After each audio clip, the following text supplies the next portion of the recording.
Bonjour à tous, je suis heureux de vous annoncer la mise en ligne d'une nouvelle vidéo consacrée au contrôle de l'exécution budgétaire par la Cour des comptes.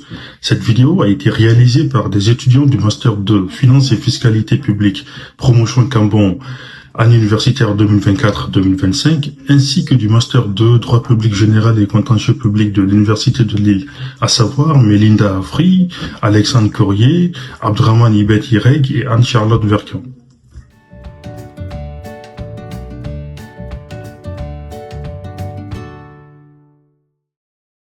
La portée réelle de cette mesure dépendra davantage de la volonté des membres du Parlement de procéder à un examen approfondi de l'exécution budgétaire que de l'obligation faite au ministre de présenter cette exécution.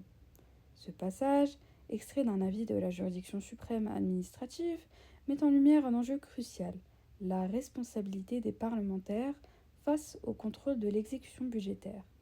La Cour des comptes effectue ce contrôle, mais la véritable efficacité de ce dernier dépend en grande partie de l'engagement des parlementaires à en assurer le suivi. Sans une vigilance accrue, ce contrôle pourrait manquer de transparence et d'impact, nuisant ainsi à la gestion des finances publiques.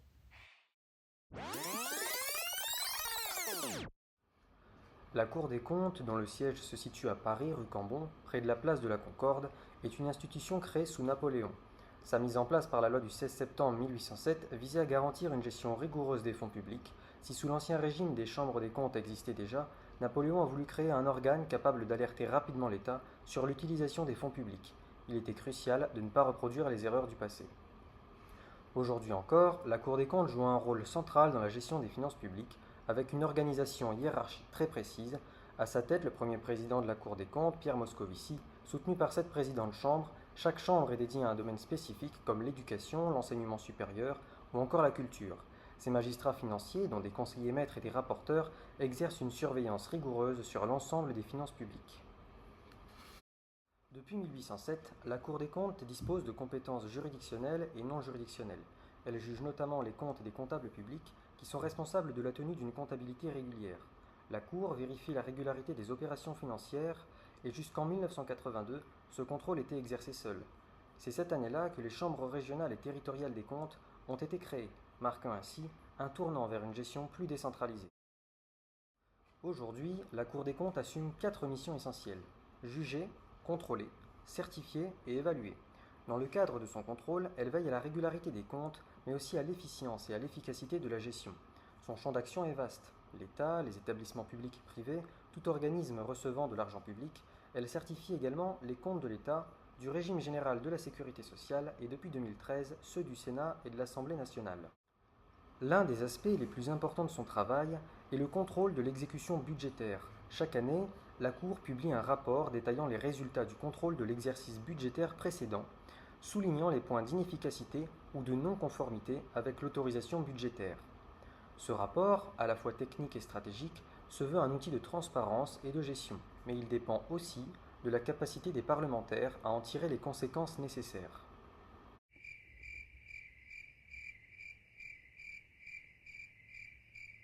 Mais quel est le véritable impact de ces rapports sur la gestion des finances publiques?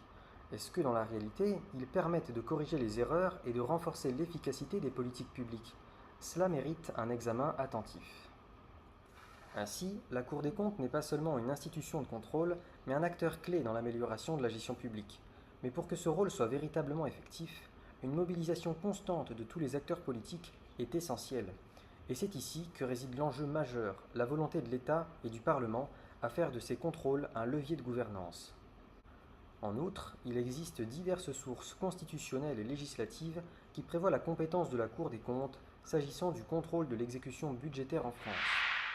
La date du 27 octobre 1946, marquant l'établissement de la 4ème République, constitue un moment clé dans l'histoire institutionnelle de la Cour des comptes. C'est à cette occasion que la mission d'assistance de cette juridiction a été inscrite pour la première fois dans un cadre constitutionnel. Cette mission d'assistance des pouvoirs publics a pour but d'améliorer la transparence envers les citoyens et l'efficacité de l'action gouvernementale. Elle s'inscrit dans le respect du principe constitutionnel de bon usage des deniers publics. La révision constitutionnelle de 2008 a renforcé cette relation en introduisant l'article 47-2 de la Constitution.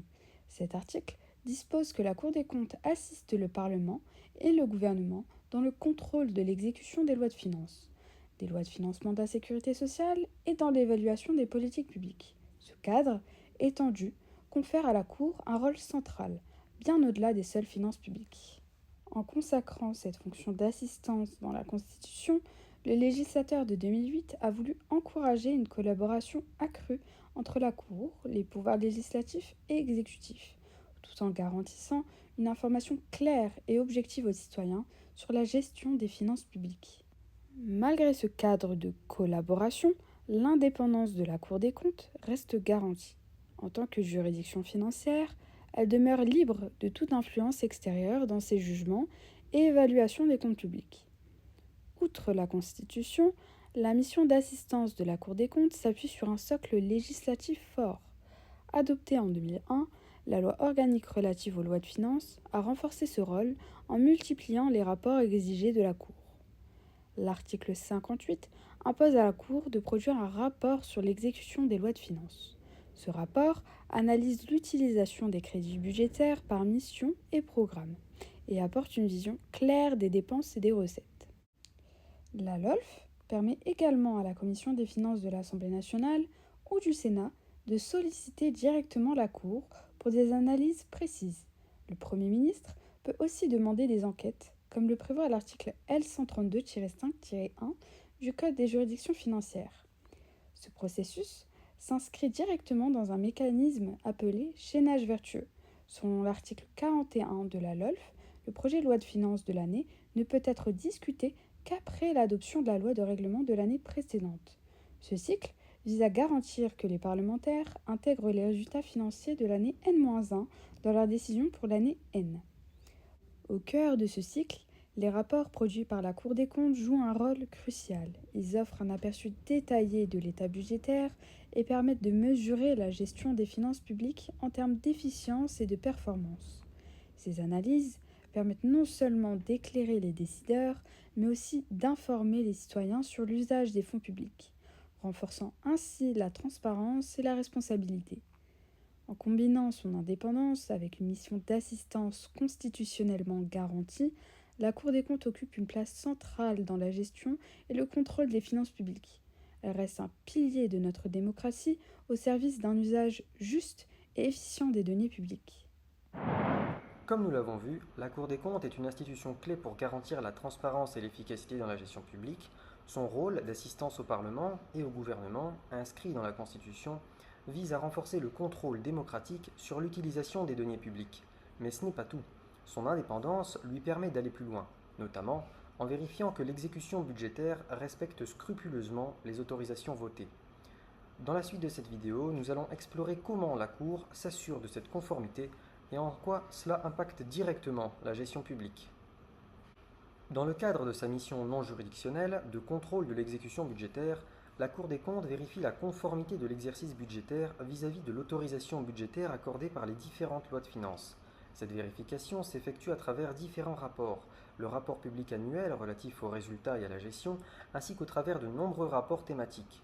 Dans le cadre de ces rapports, à caractère comptable, la Cour des comptes constate les résultats de l'année, puis elle vérifie l'état des recettes et des dépenses annuelles du budget général de l'État. Chaque année, la Cour des comptes publie un rapport exhaustif sur le budget de l'État, dressant ainsi un bilan de l'année précédente. Ce document, rédigé en début d'année, analyse en profondeur l'exécution budgétaire de l'État et formule des critiques ainsi que des recommandations pour une meilleure gestion des finances publiques.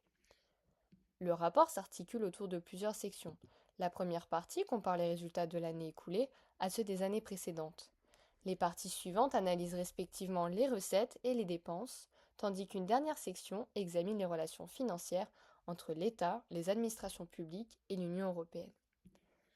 Grâce à cette structure détaillée, la Cour des comptes est en mesure d'évaluer l'efficacité de l'exécution budgétaire et de formuler des recommandations précises. Ces constats et propositions rendues publiques favorisent la transparence et permettent aux citoyens, aux élus et aux médias de mieux comprendre les enjeux budgétaires. Ce rapport ne se limite pas à l'analyse, la Cour des comptes suit également la mise en œuvre de ces recommandations. mesurant ainsi les progrès réalisés par l'administration en matière de gestion budgétaire. Ces conclusions influencent souvent les décisions politiques et peuvent être à l'origine de réformes significatives. Les rapports de la Cour des comptes suivent une structure claire et rigoureuse. Chaque document débute par une synthèse et un récapitulatif des recommandations, suivi de l'introduction.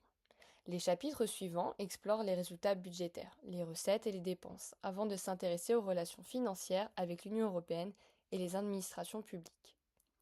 Enfin, le rapport se conclut par un suivi des recommandations et des annexes détaillées, offrant un aperçu complet des évolutions budgétaires et des perspectives d'amélioration. Le premier chapitre des rapports de la Cour des comptes se divise généralement en deux parties, celle sur l'analyse du déficit annuel et celle de la dette de l'État. Occasionnellement, un troisième chapitre est ajouté, pour mettre en lumière un sujet inédit, comme ce fut le cas dans le rapport de 2022. Pour commencer, le rapport examine et critique le déficit de l'année. La Cour des comptes compare ce déficit à celui des années précédentes et identifie ses causes. Dans le dernier rapport, l'augmentation du déficit public était attribuée à un choc énergétique et inflationniste lié au contexte macroéconomique européen. Elle analyse également les ajustements en cours d'année, comme les décrets d'avance ou les lois de finances rectificatives, pour évaluer si le gouvernement respecte bien ses prévisions budgétaires. La Cour examine ensuite les recettes du budget général. Elle évalue si celles-ci augmentent ou diminuent et illustre souvent ses propos avec des tableaux et graphiques détaillés. Enfin, la Cour analyse l'évolution des dépenses. Ces dernières années, leur augmentation s'explique par des mesures de soutien liées à la crise pandémique. Elle aborde également la question des reports de crédit, tout en identifiant les raisons des écarts observés. Dans une seconde partie, la Cour des comptes s'intéresse à l'évolution de la dette publique. Ces dernières années, la dette française n'a cessé d'augmenter.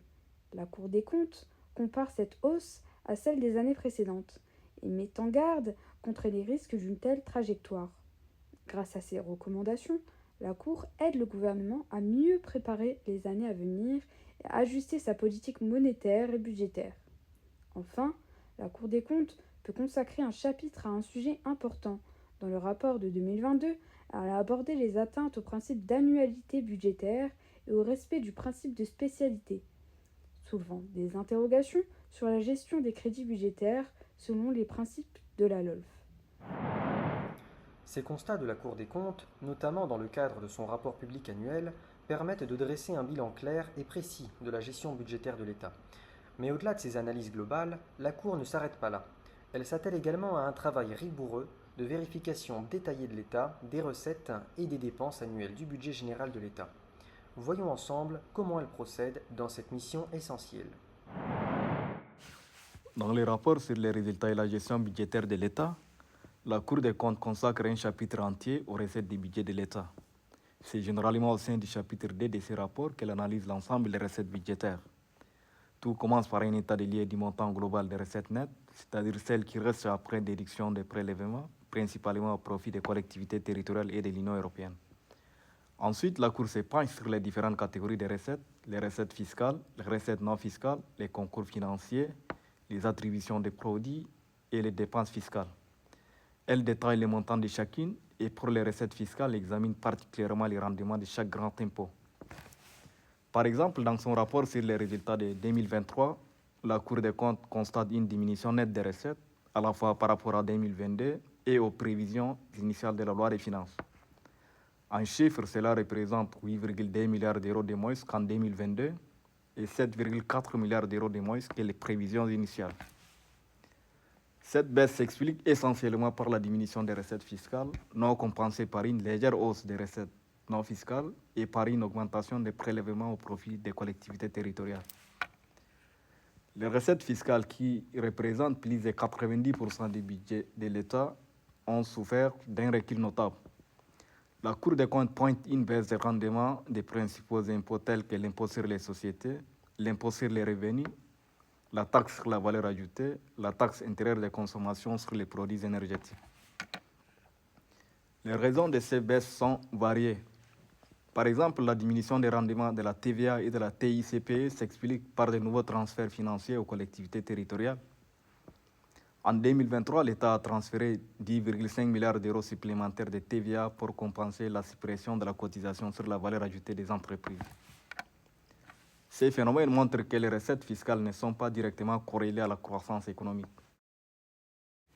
En 2023, alors que le PIB croît en valeur de plus de 6,4% et en volume de plus de 0,9%, les recettes fiscales baissent. En revanche, les recettes non fiscales ont connu une augmentation en montant et en part dans les capitales des recettes. Elle inclut notamment les produits de participation financière et du domaine de l'État, les remboursements et intérêts des prêts, les produits des amendes, sanctions et frais de poursuite. Depuis 2021, cette tendance s'explique notamment par une hausse des reversements européens dans le cadre de la facilité pour la reprise et la résilience, ainsi que par une augmentation de la rémunération des garanties de l'État au fonds d'épargne. Ainsi, ce rapport illustre parfaitement la complexité de la gestion des recettes budgétaires de l'État, où des facteurs multiples et interdépendants influencent chaque catégorie des revenus. La Cour des comptes effectue un état des lieux complet des recettes du budget de l'État. Pour cela, elle procède à une analyse détaillée par catégorie des différentes sources de recettes. Cette analyse a un double objectif. D'abord, identifier les éventuels écarts par rapport aux prévisions initiales établies dans la loi de finances. Ensuite, comparer ces recettes avec celles des exercices budgétaires passés. Grâce à ce travail, la Cour peut comprendre les facteurs qui expliquent les hausses ou baisses des recettes, qu'il s'agisse de conjoncture économique, de nouvelles mesures fiscales ou d'autres paramètres. L'objectif principal est clair, vérifier si les prévisions de recettes correspondent effectivement aux réalisations. C'est une démarche essentielle pour garantir la transparence et l'efficacité des finances publiques. Le troisième chapitre du rapport annuel sur les dépenses et la gestion, publié par la Cour des comptes, s'intéresse aux dépenses de l'État au cours d'un exercice budgétaire. Ce chapitre se structure généralement en 3 ou 4 sous-parties. En premier lieu, la Cour des comptes établit un état des lieux des dépenses réalisées durant l'exercice budgétaire examiné. Pour rendre cet examen plus lisible, la Cour édite des graphiques illustrant les variations entre différents exercices. Dans cette première sous-partie, elle analyse également les causes de ces fluctuations, qu'il s'agisse de plans, de relance, de mesures de soutien ou d'autres initiatives mises en place durant l'exercice budgétaire. Par exemple, dans son rapport d'avril 2023, la Cour examine à la page 101 l'évolution des dépenses bimensuelles liées au plan d'urgence face à la crise sanitaire. Outre cet examen comptable, elle s'intéresse aussi à la qualité de l'exécution des plans.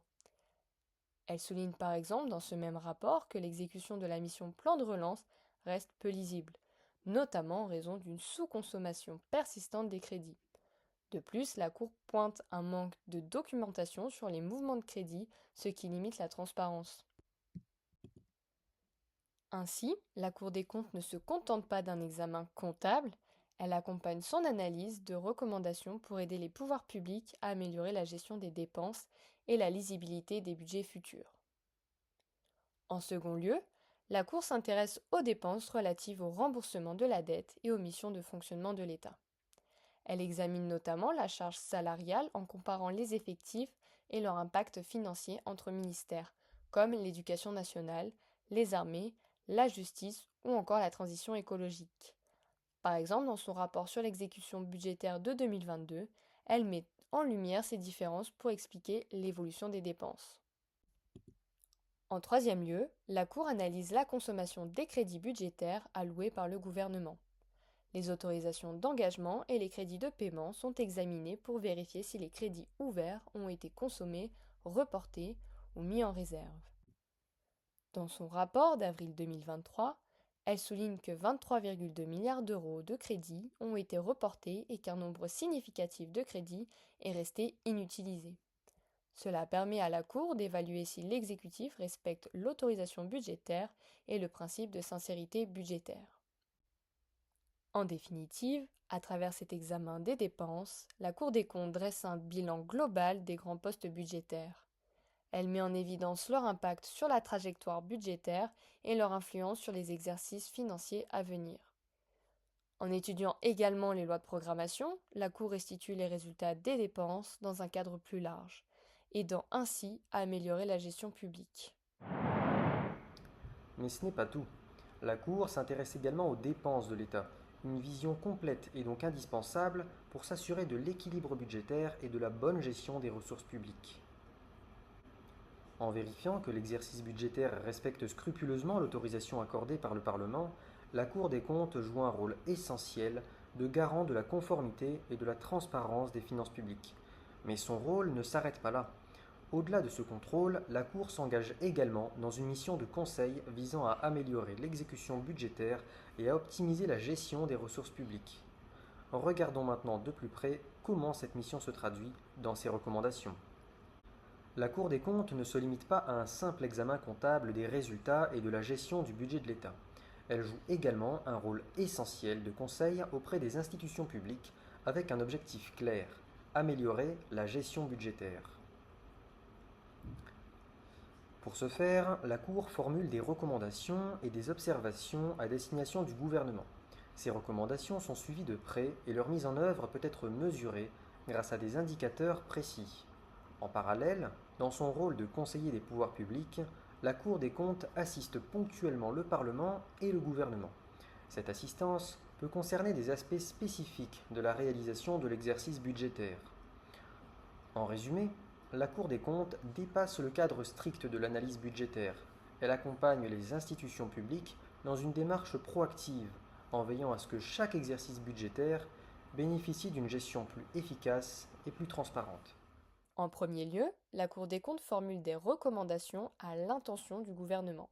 Ces recommandations, présentes dans le rapport annuel sur les résultats de la gestion, constituent des propositions adressées aux acteurs budgétaires.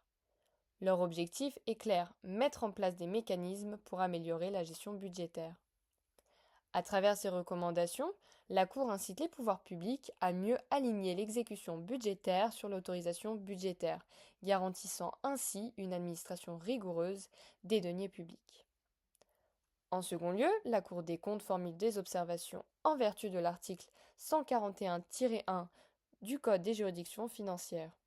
Ces observations insérées dans le rapport annuel ou dans des rapports thématiques mettent en évidence les difficultés rencontrées lors de l'exécution budgétaire, mais aussi les efforts des pouvoirs publics pour y répondre. Ces observations peuvent également souligner des fautes commises par des gestionnaires publics, selon un mécanisme de name and shame. Elles répondent à un objectif précis, encourager une gestion budgétaire exemplaire. Pour évaluer l'efficacité de ces recommandations et observations, la Cour utilise des indicateurs de performance. L'article L143-9 du Code des juridictions financières, en vigueur depuis le 1er janvier 2023, exige qu'un rapport annuel présente les suites données à ces recommandations. Ce rapport inclut plusieurs éléments comme le suivi des recommandations, leur impact sur la gestion budgétaire ainsi que le bilan des poursuites engagées ou des transmissions à l'autorité judiciaire. Ces rapports donnent un poids significatif aux recommandations de la Cour des comptes. Ce ne sont pas des simples propositions, mais des éléments qui, par leur force et transparence, incitent les pouvoirs publics à agir. Le rapport publié le 20 septembre 2024 relève que 65% des recommandations et observations étaient complètement ou partiellement mises en œuvre en 2023. Ce chiffre, légèrement en hausse par rapport à 2022, montre que les propositions de la Cour des comptes ont un impact tangible. Ainsi, la Cour des comptes joue pleinement son rôle de conseiller des institutions publiques en proposant des mesures qui non seulement améliorent la gestion budgétaire, mais qui s'avèrent aussi efficaces et performantes. Ces missions de conseil, la Cour des comptes joue un rôle stratégique auprès du gouvernement et du Parlement en leur fournissant des recommandations précises et des observations éclairées pour améliorer la gestion budgétaire. Mais cette démarche ne s'arrête pas à une simple analyse sur le papier. La Cour intervient également de manière ponctuelle pour assister concrètement ces institutions dans la réalisation de l'exercice budgétaire en apportant son expertise sur des problématiques spécifiques. Voyons ensemble comment cette assistance s'articule dans les faits. En plus de son rapport annuel sur les résultats et la gestion, la Cour des comptes publie d'autres rapports dans le cadre de son contrôle de l'exécution budgétaire. Les rapports annuels, récurrents par nature, s'accompagnent de rapports ponctuels, réalisés à la demande du Parlement ou du gouvernement, conformément à la mission d'assistance définie par l'article 47-2 de la Constitution. Concernant le gouvernement, le Premier ministre paie selon l'article L132-7 du Code de juridiction financière demander une enquête sur l'exécution des lois de finances ou sur la gestion des services publics. Un exemple marquant est l'enquête de 2019 sur la fraude aux prélèvements obligatoires.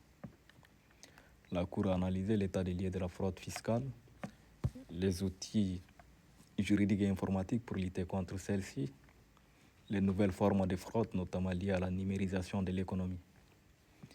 Les résultats présentés en 4 chapitres ont révélé que la fraude à la TVA, celle causée un manque à gagner de 15 milliards d'euros par an, mettant en lumière l'ampleur des pertes pour les budgets publics.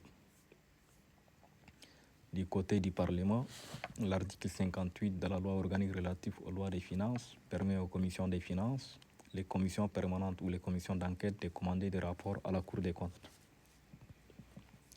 Ces rapports répondent aux besoins spécifiques du Parlement, comme des audits sur la gestion des organismes publics. Une fois la demande formulée, la Cour dispose de 8 mois pour présenter ses conclusions devant la commission concernée, permettant ainsi un dialogue direct entre les parties. Contrairement aux rapports annuels, la publication des rapports ponctuels relève de la discrétion du commanditaire, qu'il s'agisse d'une commission ou d'une assemblée parlementaire. Ces rapports, bien que non normatifs, apportent un éclairage objectif et indépendant sur des sujets complexes. Ils constituent des ressources précieuses pour alimenter la réflexion du gouvernement et des parlementaires. Avec cette indépendance reconnue, la Cour des comptes renforce la crédibilité et l'impact de ses analyses, enquêtes et recommandations.